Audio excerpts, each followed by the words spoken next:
그러면 제 74회 이론 문제 풀이해 드릴게요. 자, 428쪽 보시고 1번 문제 한번 보겠습니다.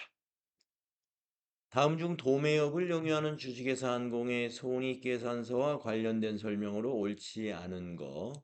요 앞에 회차에서 손익계산서에 대한 옳지 않은 걸 찾으라는 문제 한 번 있었죠. 유사한 문제입니다. 자, 1번. 영업의 수익은 배당금 수익, 임대료, 접대비 등을 포함한다. 요거 틀렸네요. 기업 업무 추진비는 업무하고 관련성이 있는 것이거든요. 그렇기 때문에 영업 외 수익이 아니고 판매 관리비죠. 어, 영업의 수익에는 배당금 수익은 영업의 수익 맞아요. 임대료도 도매업을 하는 사업자의 경우에는 임대료는 영업의 수익으로 봐야 돼요. 네. 하지만 접대비는 판매 관리비이기 때문에 답은 1번이었습니다. 자, 나머지 내용 쭉 읽어보면은 판매비와 관리비는 상품 등의 판매 활동과 기업의 관리 활동에서 발생하는 비용으로서 복리후생비, 급여, 통신비 등을 포함한다. 매출액은 총 매출액에서 매출 할인, 매출 환입, 매출 애누리를 차감한 금액, 그게 순 매출액이에요. 맞고. 상품 매출 원가는 기초 상품에다가 단기 상품 매입액을 더한 다음에 기말 상품 재고액을 빼죠. 이게 상품 매출 원가죠. 그래서 1번이 옳지 않다. 다음 2번 손익계산서 문제입니다. 손익계산서상 영업이익에 영향을 미치지 않는 계정 과목. 영업이익에 영향을 미치는 것은 매출액, 매출원가, 판매관리비까지가 영향을 미치죠. 예. 본사 건물의 감가상각비, 판매관리비니까 영향을 미칩니다. 영업팀에서 사용하는 업무용 핸드폰에 대한 통신비, 통신비 판매관리비이기 때문에 영업이익에 영향을 미치죠. 단기 대여금의 기타의 대손상각비는 영업 외 비용입니다. 우리가 단기 대여금이라는 건 돈을 대여해 주는 건데, 우리가 돈을 대여해 주는 것은 은행이 금융업에서 하는 것이지 이러한 도매업에서 하는 것이 아니죠. 그렇기 때문에 돈 빌려주고 대손이 발생해서 비용이 발생했다 하는 것은 영업 외 비용으로 처리합니다. 기타의 대손상각비가 영업의 비용이다. 그래서 영업이익에는 관계가 없다. 그래서 답이 3번이었고요. 본사 직원들의 복리후생비는 판매관리비이기 때문에 영업이익에 영향을 줍니다. 다음 3번. 다음은 주식회사 한공의 특허권 취득 관련 자료이다. 이를 토대로 25년도 무형자산 상각비를 계산하면 얼마인가? 이 앞에 73회에서는 정률법으로 감가상각비 문제가 하나 나왔었는데 74회는 무형자산 상각비 문제를 냈네요. 자, 무형자산은 정액법으로 상각합니다. 정액법. 그래서 쉽습니다. 자, 25년도 1월 1일 날 취득을 했어요. 이 특허를 1월 1일 날. 그러면 1년치 상각을 하면 되는 거죠. 특허 등록비가 200만 원이니까 이게 취득원가인데 여기 보니까 부대 비용이 있었네요. 그러면 여러분 알다시피 모든 자산은 단기 매매 증권을 제외한 모든 자산은 부대 비용, 취득 시 부대 비용은 모두 원가에 포함시키죠. 그렇기 때문에 이 특허권의 취득 원가는 200만 원이 아니라 210만 원을 가지고 상각을 해야 돼요. 취득 원가가 210이니까. 자, 정액법으로 내용연수 5년입니다. 나누기 5 하면은 얼마가 나올까요? 예, 42만 원 나오겠네요. 그래서 답이 4번에 있습니다. 42만 원. 내용 요소로 나누면 되는 거니까요. 예. 취득 금액을 200으로 하지 마시고 210으로 계산하시면 된다. 다음 4번을 보시면 다음과 같은 결산회계 처리 누락이 25년도 손익계산서에 미치는 영향, 손익계산서를 주로 많이 다루었네요. 예, 74회에서는. 자, 뭘 누락했는가 읽어보면은요. 25년 11월 1일에 가입한 1년 만기 예금, 1,500만 원, 연 이자율 3% 월할 계산해야 되는데 이걸 누락했다 이거예요. 예. 이자 경과분을. 자, 그러면 정기예금의 이자 경과분이 몇 달치인지 계산을 해보면은 11월 1일 날 가입했으니까 두 달치죠. 11월과 12월 두 달치. 2개월치를 계산하는 방법은 이 원금 1,500에다가 계산기를 가지고 1,500만 원 곱하기 연 이자율 여기 3% 있죠. 3% 하면 1년 이자가 나오잖아요. 거기다 두 달치니까 곱하기 2 나누기 12 하면은 2개월분 경과 이자가 나옵니다. 그래서 이제 여러분이 아마 계산기로 이렇게 계산을 했겠죠?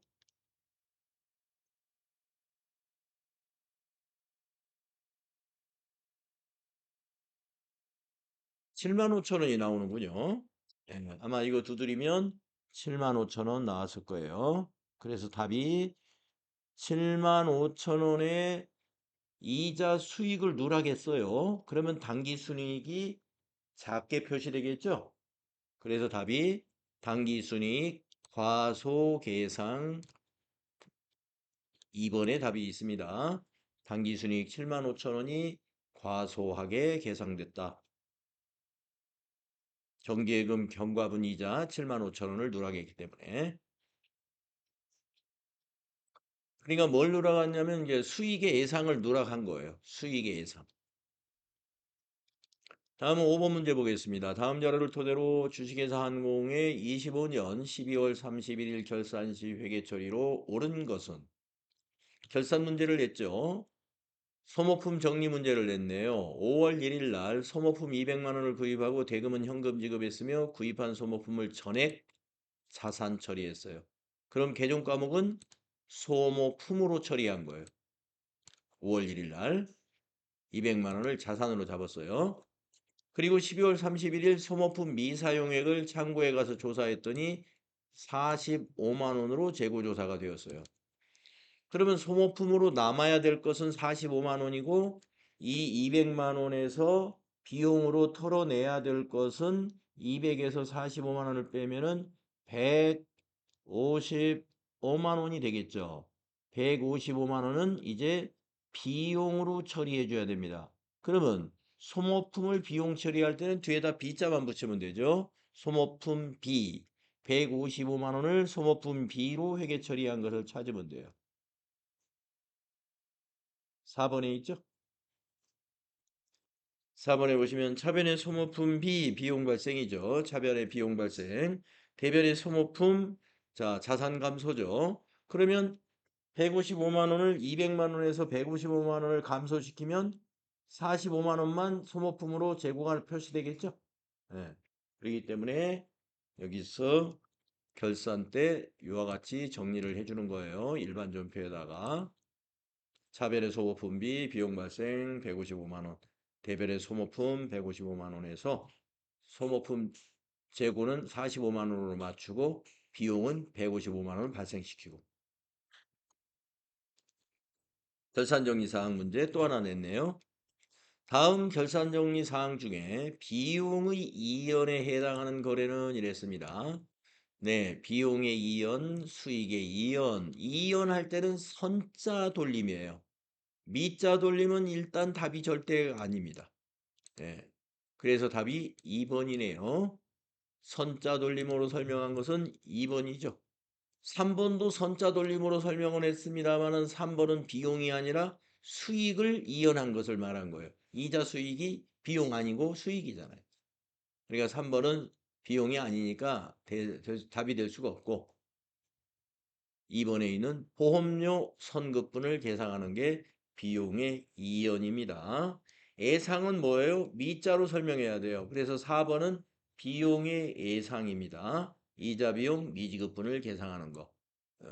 그러니까 2번은 비용의 이연이고 4번은 비용의 예상이고. 그 다음에 또 수익으로 가면은 3번은 수익의 이연이고 1번은 수익의 예상이고 이렇게 돼요. 그래서 6번과 같은 스타일의 질문을 하면은요, 여러분이 답을 찾는 건 아주 쉬워요. 2연에 해당되는 걸 찾아라. 그러면 아까 말씀드린 대로 선으로 설명하는 문제를 보기를 찾아야 돼요. 예, 미수나 미지급으로 설명하면 그건 틀린 거예요. 그거는 예상이에요. 선급이냐 선수라고 말해야 돼요. 그런데 우리가 비용이라는 건 지급하는 거기 때문에 선수는 될 수 없죠. 비용을 선수했다. 이거 말이 안 되잖아요. 비용을 선급했다 그러는 거지. 그래서 답이 2번 자연스럽게. 예, 비용은 보험료가 비용이기 때문에 2번이 되는 겁니다. 예, 결산 문제를 많이 냈어요. 74회 이론에서는 결산과 관련된 문제가 지금 4번도 사실 결산과 관련된 거고 5번도 그렇고 6번도 그렇고 4, 5, 6번이 다 결산 분계를 가지고 문제를 냈네요. 그 다음에 7번으로 가면은요. 도매업을 영위하는 주식회사 한공은 25년 3월 10일 주식회사 서울의 파산으로 단기 대여금, 예, 아까 그 저기 대여금에 대한 기타 대손상각비, 기타의 대손상각비라는 거 아까 2번 문제에서 그게 답이었죠? 미치지 않는 거, 영업의 비용이니까. 이제 그 문제하고 관련된 걸 냈네요. 자, 주식에서 서울의 파산으로 단기 대여금 300만 원의 회수가 불가능하게 되었습니다. 이 거래로 인하여 주식회사 한공의 손익계산서에 계상해야 하는 계정 과목과 그 금액은 얼마냐? 단 3월 10일 이전에 설정된 단기 대여금에 대한 대손 충당금이 110만 원 잔액이 있는 상태예요.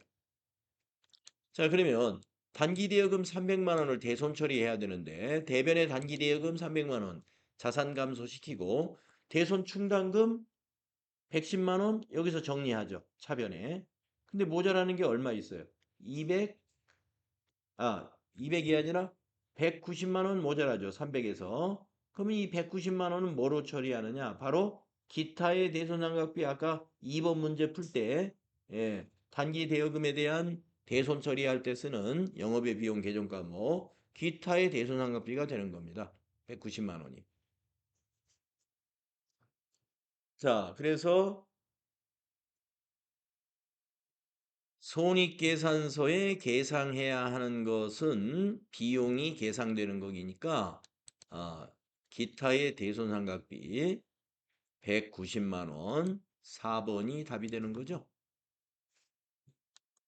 손익계산서에 반영되는 건 비용이 반영되잖아요. 영업의 비용에 해당하는 기타의 대손상각비가 손익계산서에 반영되겠죠. 190만 원입니다. 왜냐하면 대손 충당금에서 110만 원 정리가 먼저 일어나니까. 대손 충당금에서 상계하고 모자라는 190만 원만 단기 비용 처리합니다. 계산 그렇게 잘 하셨을까요? 네, 지금까지 문제로 봤을 때 74회는 앞에서 우리가 오늘 지금 같은 날 73회도 우리가 앞에서 풀어봤던 거에 비했을 때 조금 네, 난이도가 조금 약간 높다. 이렇게 보여집니다. 다음 8번. 다음 중 우리나라 부가가치세의 특징에 대해 잘못 설명하는 사람은 수출하는 재화에 대해서는 영세율을 적용한다. 맞는 얘기죠? 예.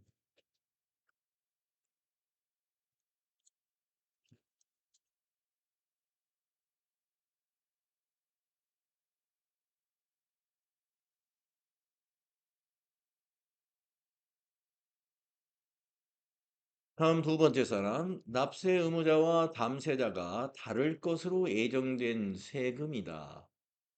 그렇죠. 우리가 부가가치세를 간접세라고 하는 이유가 납세 의무자는 사업자가, 즉 공급자가 납세 의무자가 되고 담세자, 세금을 부담하는 자는 최종 소비자가 돼요.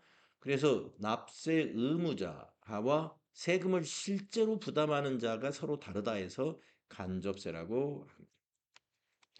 그다음 세 번째 사람, 매출세액에서 매입세액을 차감하여 납부세액을 계산하지. 그래서 우리가 전단계 세액 공제법이라고 하잖아요.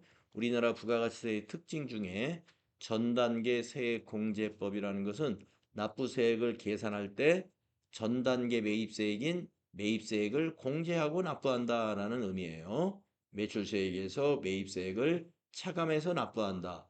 이걸 가리켜서 전단계 세액 공제법이다. 이렇게. 다음 성환이 납세 의무자의 인적 사항을 고려하는 인세에 해당한다 그랬는데 우리가 부가가치세를 우리가 뭐 마트나 이런 데서 라면을 하나 사더라도 거기 부가가치세를 우리가 부담을 한 거란 말이에요. 근데 라면을 살 때 부양가족이 3명인 사람은 라면을 좀 싸게 사고 부양가족이 없는 사람은 라면을 제값을 좀 주고 비싸게 사고 그러지 않죠. 예. 이 부가가치세는 인적 사항을 전혀 고려하지 않습니다. 예. 그래서 부양가족이 많은 사람도 라면은 똑같은 가격을 주고 사야 되고, 부양가족이 없는 그 인적 사항을 고려하지 않은 그런 세금이죠. 그래서 이제 우리가 이런 인적 사항을 고려하지 않는 세금을 가리켜서 물세라는 표현을 써요. 물세. 부가가치세는 물세라고 그래요. 물세. 그런데 인세라는 표현이 여기 나오죠. 인세. 인세라는 바로 인적 사항을 고려해서 세금을 과세한다고 그러는데 그게 대표적인 게 소득세예요. 소득세. 우리가 이 물세인 부가가치세는 소비에 대해서 과세하는 거지 않습니까? 소비세, 일반 소비세죠. 그 소비에 대한 과세를 할 때는 인적 사항을 고려하기가 너무 어렵습니다. 그래서 그냥 물건 중심으로 일괄적으로 세율을 누구에게나 다 적용하죠. 하지만 소득세라고 하는 것은 우리가 근로소득도 있고 회사에 다니면 근로소득 거기에 대해서 세금을 계산할 때도 연말정산이라는 걸 통해서 부양가족이 몇 명이었느냐 또 자녀가 세액공제 받을 수 있는 자녀는 몇 명이냐 이런 것 등을 고려해 가지고 최종적으로 세액이 결정됩니다.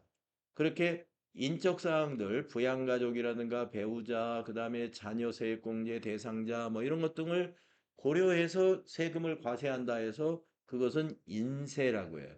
그래서 소득세가 바로 인세예요. 소득세가 뭐 근로소득세 하나만은 있는 거 아닙니다만은 종합소득세로 우리가 봤을 때 우리가 인적 사항을 고려해서 과세한다.